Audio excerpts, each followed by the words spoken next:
Hi friends, welcome to Indian recipes Tamil. நம்ம இன்றைக்கி ரொம்ப டேஸ்டியான மாம்பழமும் ரவையும் வச்சு ஒரு சூப்பரான சாஃப்டான கேக் ரெசிபி பார்க்க போகிறோம். இந்த கேக் ரெசிபி செய்கிறது ரொம்ப ஈஸி. முக்கியமாக வீட்டில் இருக்கக்கூடிய பொருட்கள் வச்சு நம்ம வீட்டில் இருக்கக்கூடிய கடாயிலேயே ப்ரிப்பேர் பண்ண போகிறோம். ஸோ இந்த ரெசிபி பண்ணுறதுக்கு அவன் எதுவும் தேவையில்லை. இந்த ரெசிபியை நீங்கள் ஒரு டைம் செஞ்சீங்கன்னா மறுபடிக்கும் செய்ய சொல்லி கேட்பாங்க வீட்டில் இருக்க எல்லாரும். அந்தளவு சுவையாக இருக்கும். ஸோ கண்டிப்பாக இதை ஒரு முறையாவது ட்ரை பண்ணி பாருங்கள். இப்போ வாங்க ஃப்ரெண்ட்ஸ், வீடியோக்குள்ளே போகலாம். வீடியோக்குள்ளே போகிறதுக்கு முன்னாடி உங்கள் எல்லாருக்கிட்டையும் ஒரு அன்பான ரெக்வஸ்ட் இருக்குது. நம்ம சேனல் இந்தியன் ரெசிபீஸ் தமிழை ஃபஸ்ட் டைம் பார்க்குற நண்பர்கள் இந்த வீடியோவுக்கு கீழே இருக்க ரெட் கலர் சப்ஸ்கிரைப் பட்டனை கிளிக் பண்ணி சப்ஸ்கிரைப் பண்ணுங்கள். பக்கத்தில் இருக்க பெல் சிம்பலையும் கிளிக் பண்ணுங்கள். இப்போ வாங்க வீடியோக்குள்ளே போகலாம்.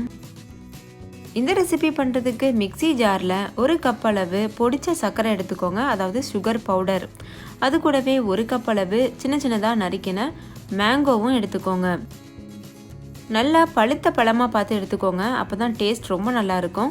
இப்போ இது ரெண்டுத்தையும் சேர்த்து நல்லா நைஸாக அரைச்சிட்டு ஒரு ஓரமாக வச்சுருங்க. என்கிட்ட ஏற்கனவே சுகர் பவுடர் இருந்ததுனால நான் சுகர் பவுடர் சேர்த்துருக்கேன். உங்ககிட்ட சர்க்கரையாகவே இருந்ததுன்னா நீங்கள் ஒரு கப் அளவு சர்க்கரையே சேர்த்துக்கிறலாம்.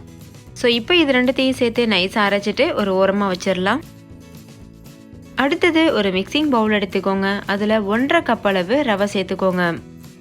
இது 300 கிராம் அளவு ரவை இருக்கும். இப்போ இது கூடவே 1/4 கப் அளவு எண்ணெய் சேர்த்துக்கோங்க. வாசனை இல்லாத ரீஃபைண்ட் ஆயில் சேர்த்துக்கோங்க. கூடவே நம்ம ஏற்கனவே அரைச்சி வச்சுருக்கோம்ல மாம்பழமும் சர்க்கரையும், அதையும் சேர்த்துருங்க. சேர்த்துட்டு ஒரு தடவை நல்லா கலந்துக்கோங்க. நல்லா கலந்ததுக்கப்புறமா இதில் 1 கப் அளவு பால் சேர்த்துக்கோங்க. நல்லா கெட்டியான பாலாக இருக்கணும். கொஞ்சம் தண்ணியான பாலாக இருந்ததுன்னா அந்தளவு சுவையாக இருக்காது. ஸோ நல்ல கெட்டியான பால் 1 கப் அளவு சேர்த்துட்டு நல்லா இது போல் மிக்ஸ் பண்ணிக்கோங்க. கொஞ்சம் கூட கட்டிகள் இல்லாத மாதிரி பார்த்து மிக்ஸ் பண்ணி எடுத்துக்கோங்க. இப்போ இதில் 1.5 டீஸ்பூன் அளவு பேக்கிங் பவுடரும் சேர்த்துட்டு நல்லா மறுபடிக்கும் மிக்ஸ் பண்ணுங்கள். அவ்வளோதான் ஃப்ரெண்ட்ஸ், நல்லா மிக்ஸ் பண்ணியாச்சு. நம்மளோட கேக் மாவும் நல்லா தயாராகிருக்கு. இதை நம்ம ஒரு கேக் ட்ரேயில் ஊற்றணும். அதுக்கு ஒரு கேக் ட்ரே இல்லைனா ஏதாவது ஒரு சில்வர் பாத்திரம் கூட நீங்கள் எடுத்துக்கிறலாம்.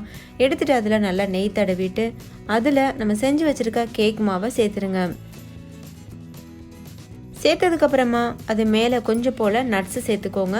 நீங்கள் இந்த நட்ஸு சேர்க்காமையே இந்த கேக் செய்யலாம். பார்க்க கொஞ்சம் அழகாக இருக்குன்றதுக்காக நான் இந்த நட்ஸ் சேர்த்துருக்கேன். கொஞ்சம் போல் பிஸ்தாவும் பாதாமும் சேர்த்துருக்கேன்.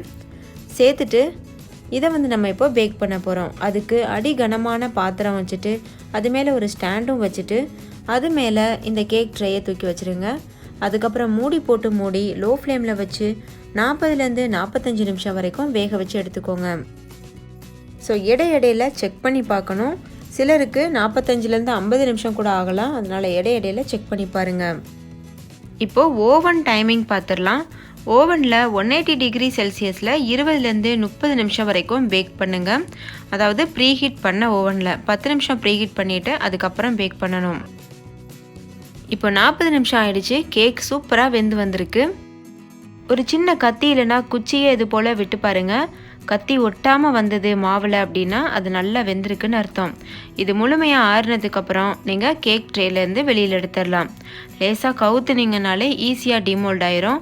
பாருங்கள், நம்மளுடைய கேக் எவ்வளோ சாஃப்டாக ஸ்பஞ்சியாக தயாராக இருக்குது. ஸோ ஃப்ரெண்ட்ஸ், நீங்களும் கண்டிப்பாக ட்ரை பண்ணி பாருங்கள். ட்ரை பண்ணிவிட்டு உங்கள் எக்ஸ்பீரியன்ஸ் எப்படி இருந்ததுன்னு கமெண்ட்லேயும் கூட ஷேர் பண்ண மறந்துடாதீங்க. இந்த வீடியோ உங்கள் எல்லாருக்கும் ரொம்ப பிடிச்சிருக்கும்னு நம்புகிறேன். பிடிச்சிருந்தா லைக் பண்ணுங்கள். உங்கள் ஃப்ரெண்ட்ஸ், ஃபேமிலி, ரிலேட்டிவ்ஸ் கூட நிறைய ஷேர் பண்ணுங்கள். ஸோ அவங்களும் பார்த்து பயன்பெறட்டும். இன்னொரு சூப்பரான ரெசிபியோட நான் உங்களை சந்திக்கிறேன். அதுக்கு முன்னாடி உங்கள் எல்லாருக்கிட்டையும் ஒரு அன்பான ரெக்வஸ்ட் இருக்குது. நம்ம சேனல் இந்தியன் ரெசிபீஸ் தமிழை ஃபஸ்ட் டைம் பார்க்குற நண்பர்கள் இந்த வீடியோவுக்கு கீழே இருக்க ரெட் கலர் சப்ஸ்கிரைப் பட்டனை கிளிக் பண்ணி சப்ஸ்கிரைப் பண்ணுங்கள். பக்கத்தில் இருக்க பெல் சிம்பலையும் கிளிக் பண்ணுங்கள். அப்போ நான் தினம் அப்லோட் பண்ணுற புது வீடியோஸ் உங்கள் மொபைலுக்கு சேரும். தேங்க்யூ, பாய்.